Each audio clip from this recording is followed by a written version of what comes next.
up quite nicely on Phil Donahue a few years ago.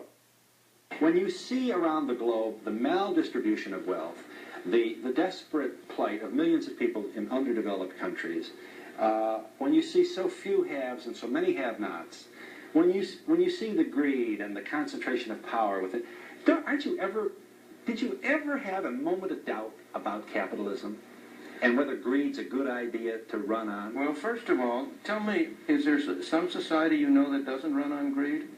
You think Russia doesn't run on greed? You think China doesn't run on greed? What is greed? Of course, none of us are greedy. It's only the other fellow who's greedy. The world runs on individuals pursuing their separate interests. The great achievements of civilization have not come from government bureaus. Einstein didn't construct his theory under order from a bureaucrat. Henry Ford didn't revolutionize the automobile industry that way.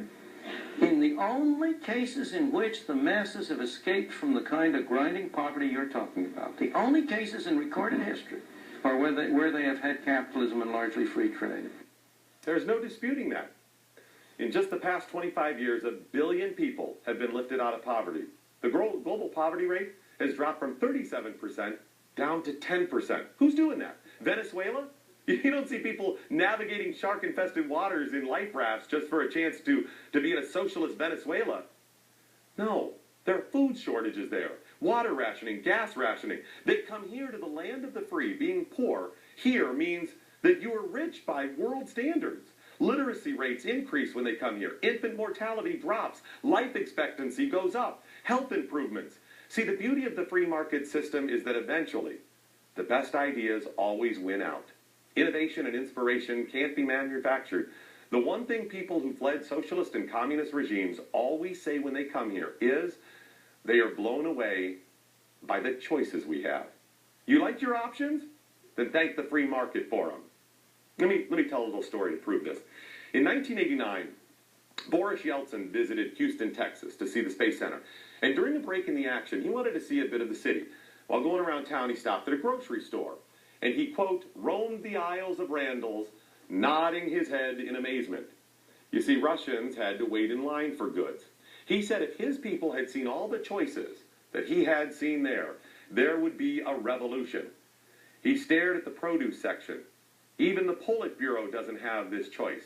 Not even Mr. Gorbachev, he said. He was blown away that stores like this were on virtually every corner. He would later write that the visit made him despondent, that he couldn't stop thinking about it. He said, when I saw those shelves crammed with hundreds, thousands of cans, cartons, goods of every possible sort, for the first time, I felt quite frankly sick, with despair for the Soviet people, that such a potentially super rich and powerful country as theirs had been brought to a state of such poverty. He said it's terrible to think of. He died in 2007. I wonder what he would say today watching America slide towards a now Soviet-style system.